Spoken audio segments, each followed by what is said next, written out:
The sound didn't just break the silence, it broke the room. It was a sharp, sickening crack, the sound of a diamond-clad hand striking a child's face.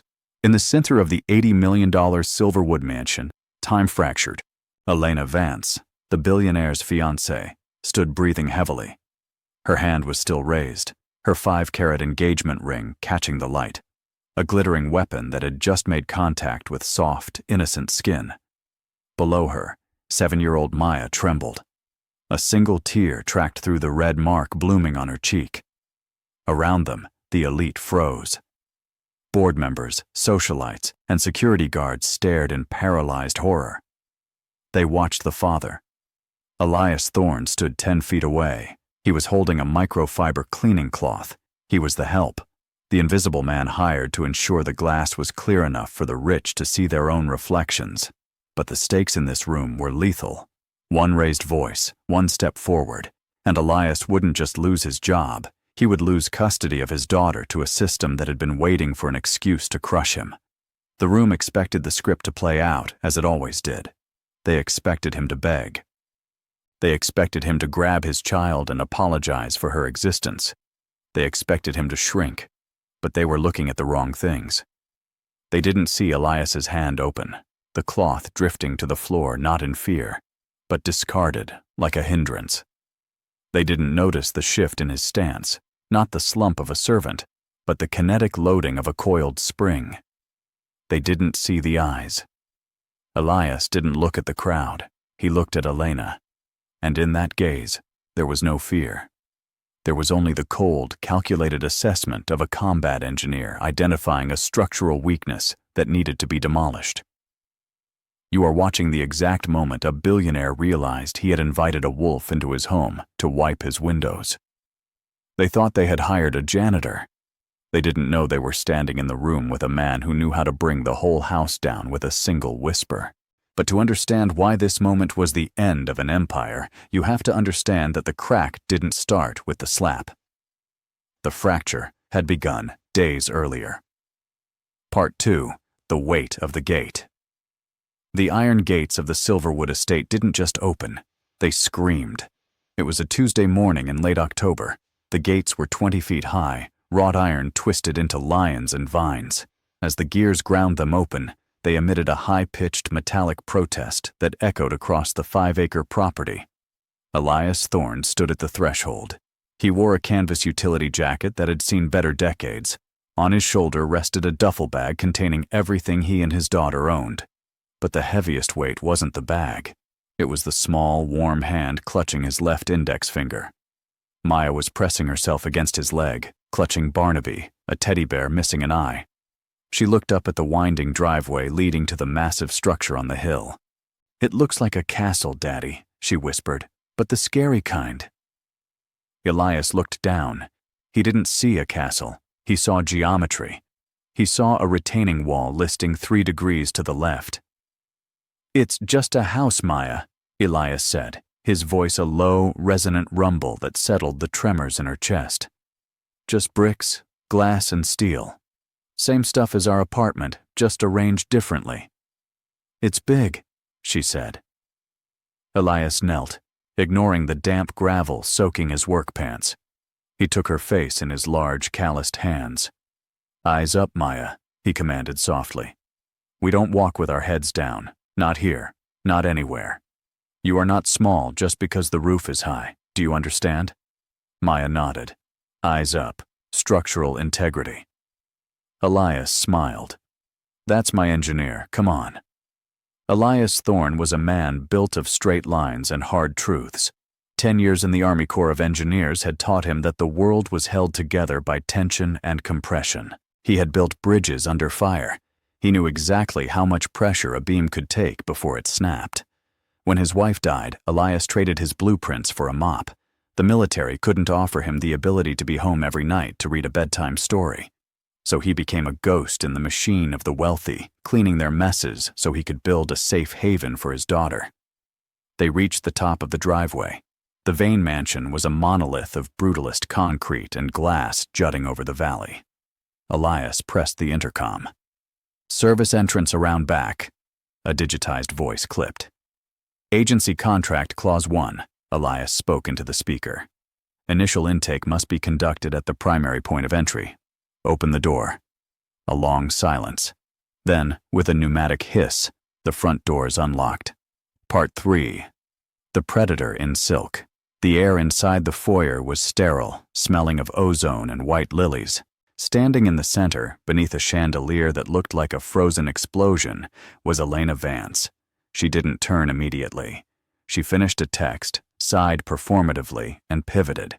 Elena was Julian Vane's fiancée, stunning in a terrifying way. Perfect skin, cold eyes, and a silk robe trailing like a royal train. She stopped 10 feet away. Her gaze was physical. It felt like being scanned by a pricing gun and marked down as damaged goods. Then she looked at Maya. Her lip curled.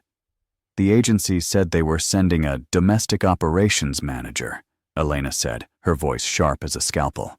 They didn't mention it came with a baggage claim. She gestured at Maya. Mr. Vane's home is a temple of focus. It is not a daycare for the help's offspring. Elias felt Maya shrink behind his leg. He felt the familiar heat rising in his chest, but he kept his face a mask of professional indifference. The agency agreement, Clause 4, Paragraph B, Elias stated calmly. His voice filled the cavernous foyer. It stipulates that live-in domestic staff are permitted one dependent. Maya is an observer. She is quieter than the dust I'm here to clean. Elena's eyes narrowed. For a split second, she reached up and touched the diamond necklace at her throat, her fingers tightening around it as if checking that it was still real. It was a flash of something rare, a desperate, clawing fear that if she let go for 1 second, she would slide back into the nothingness she came from. I don't care about your little contract, she hissed, stepping into his space. This is my house, and I say, Elena, let it go. Julian Vane stood at the top of the glass staircase. The billionaire looked like a ghost trapped in a designer suit, shirt untucked, eyes red, clutching a tablet like a life preserver. The gala is in 72 hours, Julian muttered, rubbing his temples. The caterers are threatening to quit. The foundation's audit is due. I don't care if he brings a herd of elephants, Elena. Just get him to work. Julian didn't even look at Elias. He didn't see a man. He saw a hygiene solution. He vanished back into his office, the door closing with a pressurized thud. Elena turned back to Elias, her raw anger exposed. You heard him. Work. Start with the East Wing, and keep that. Child. In the service quarters. If I see a single crayon mark on these walls, you won't just be fired. I will make sure you never work in this city again. Elias looked at her without blinking. Understood, ma'am. Part 4. The Ghost in the Machine. The following 48 hours were a masterclass in invisible labor. Elias Thorne didn't just clean, he restored. He moved through the Silverwood estate like a phantom. In the East Wing, the air was stale. Elias dragged a ladder to the main vent. Blocked, he muttered. Intake damper stuck. He didn't call a repairman. He dismantled the cowling, realigned the actuator arm, and cleared the debris. Within 20 minutes, the stagnant, recycled air vanished, replaced by a crisp, efficient silence. The room breathed again. He polished the floor-to-ceiling windows with a compound he mixed himself. He aligned the furniture with laser precision. He did it all with Maya at his side. She sat on a collapsible stool, sketching gears and bridges in her notebook. She had inherited her father's mind, the gift for seeing how things fit together. Dad, she whispered, pointing at a painting. That frame is crooked. 2 millimeters. Elias glanced up. She was right. He smiled and adjusted it. But as he worked, the questions began to gnaw at him. Why was a house this expensive falling apart? And why were the security cameras pointed inward, at the hallways, instead of outward at the gates? His ears, trained to hear the grinding of failing bearings, picked up voices carrying through the vents he had just cleaned.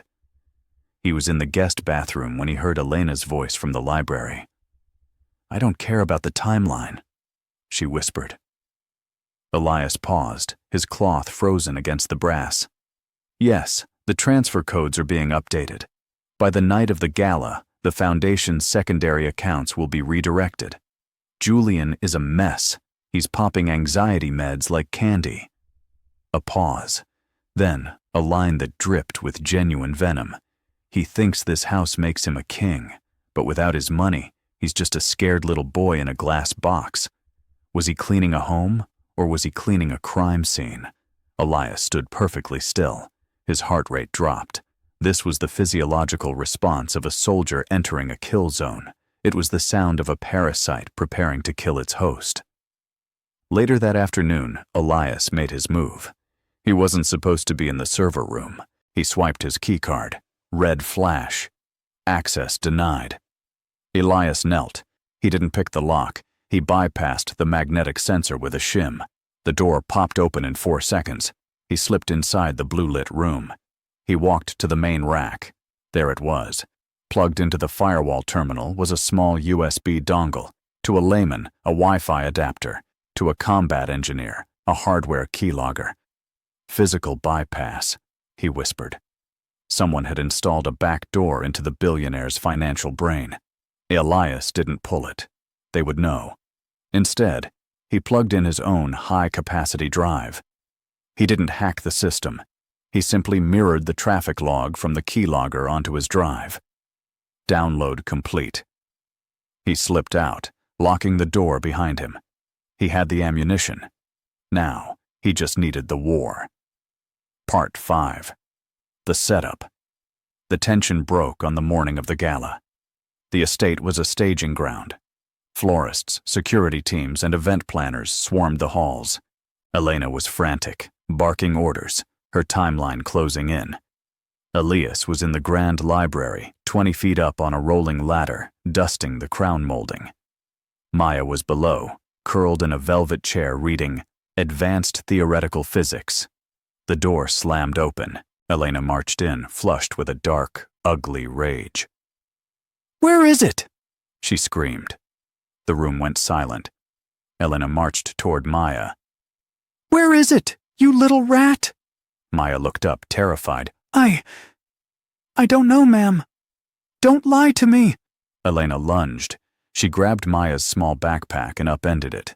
Crayons, a juice box, and a handmade card spilled onto the Persian rug. And then, something blue sparked in the sunlight. The sapphire engagement pendant rolled out from Maya's spare sweater. "I knew it!" Elena shrieked. "You little thief!" Elias didn't climb down. He slid. He hit the floor with a heavy thud and moved in 3 swift strides. He was a physical wall between the woman and his daughter before Elena could take another breath. "Maya didn't take that," Elias said. His voice was a low growl. "It was in her bag," Elena shouted, turning to the door. "Julian, come here." Julian Vane ran in, flanked by board members. He looked panicked. "What is it?" "Look," Elena pointed at the floor. "I caught her red-handed. That child stole my engagement pendant, the one your mother gave you." Julian looked at the pendant, the spilled crayons, and the trembling girl. He rubbed his face, exhausted. He was ready to believe the lie because it was easier than finding the truth. "Elias," Julian said, his voice hard, "pack your things." The air left the room. Elias stood there. His hand twitched toward his side. For a single, agonizing heartbeat, he looked at the door. He calculated the walk to the gate. It would be easier to leave, to run, to save his daughter from the shouting. The world expected him to lose. But then, he looked at Maya. She wasn't looking at the door. She was looking at him. Elias took one heavy step forward. He didn't rush. He didn't posture. He simply occupied the space where the billionaire should have been standing. The sound of his boot hitting the floor echoed like a gavel striking a desk. "Mr. Vane," Elias said. His voice wasn't loud, but it stopped the room cold. "I am a man who understands how things are built. I know that if a foundation is cracked, the whole house will fall. You have a crack in your foundation, sir. And it is not my daughter." "What are you talking about?" Julian asked, confused by the sudden shift in gravity. "I didn't steal it," Maya whispered, poking her head out. "She put it there.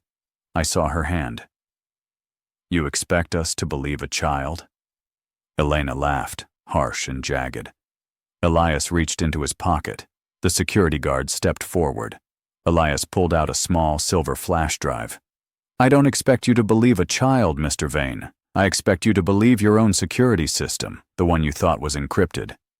Elena's face went ghost white. As I told your fiancé, I am an observer, Elias said, locking eyes with her. When I cleaned the server room, I found a physical bypass, a hardware key. He stepped closer to Julian. I fixed the cooling fan, sir, and while I was at it, I mirrored the data. This drive contains the audio of E. Vance plotting to transfer $40 million to the Caymans at midnight. The silence was heavy. And Elias delivered the final blow. It contains the footage from the hidden nanny cam I installed in the service quarters. But since we are in the library, let's look at your own security feed, the one I reactivated this morning. Elias plugged the drive into Julian's tablet. Play the last file. Julian tapped the screen. The video played. Grainy but clear. It showed Elena entering the library, looking around, and shoving the necklace into the child's backpack. The silence was the sound of an empire shifting on its axis. Julian looked up. He didn't look like a ghost anymore. He looked like a man waking up from a nightmare to find the monster standing next to him. Julian, Elena stammered, backing away. It's a deep fake. He's a hacker. The bank transfers? Julian asked, deadly quiet. Are those doctored too? I was doing it for us, she shrieked.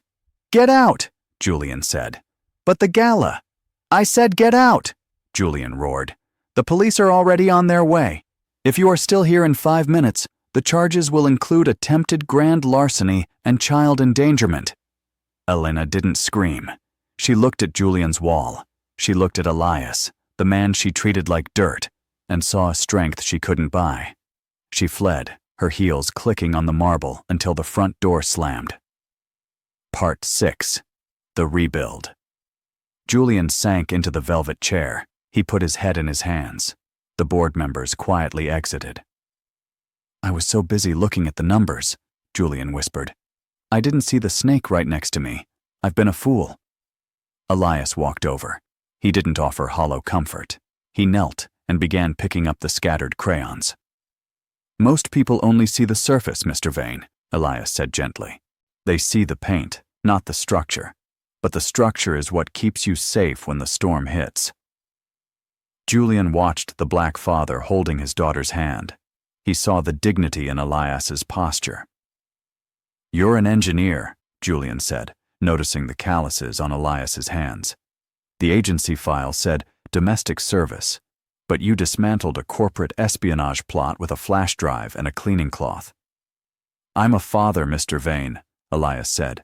That's the only title that matters. Julian stood up. Stay, he said. Elias paused. Sir, I think... No, Julian interrupted. Not as a cleaner. I need someone to tell me when the foundation is cracking. Be my director of operations. Help me rebuild this, for real this time. Elias looked at Julian's extended hand. Then he looked down at Maya. What do you think, engineer? Maya looked at the billionaire, then gave a brave nod. We'll stay, Elias said, taking Julian's hand. The grip was equal. But 2 conditions. Anything. First, we change the locks. Tonight. Done. Second, Elias smiled. We're building a playground in the East Wing garden. A house this big needs laughter to hold the roof up. Julian Vane, the billionaire who had forgotten how to smile, let out a rusty laugh. I think I can manage that. Epilogue. The Clean House. The gala that evening was different. The guests arrived expecting pretension. Instead, they saw Julian Vane standing at the top of the stairs alone, looking light, shaking hands, present. And standing quietly on the balcony was a tall, dignified man in a tuxedo, holding the hand of a little girl in a starry dress. Elias stood with his back to the party, looking out over the city. The night air was crisp. The fog had lifted. Daddy, Maya whispered, leaning against his leg. Yes, baby? Is the house clean now? Elias turned. He looked back into the ballroom. He saw Julian laughing. He saw the rot scrubbed away. The silence in the room wasn't heavy anymore. It didn't hold the echo of a scream, and it certainly didn't wait for the crack of a hand against a child's face. It was just clean. "Yes, Maya," Elias said, his voice a steady anchor. "The house is finally clean." And as the music played, the man who had been invisible finally stood in the light. Look at your own hands. Look at the quiet moments in your own life. Because true power isn't about how loud you can shout. It's about what you do when the room goes quiet, and the only thing holding the house together is you.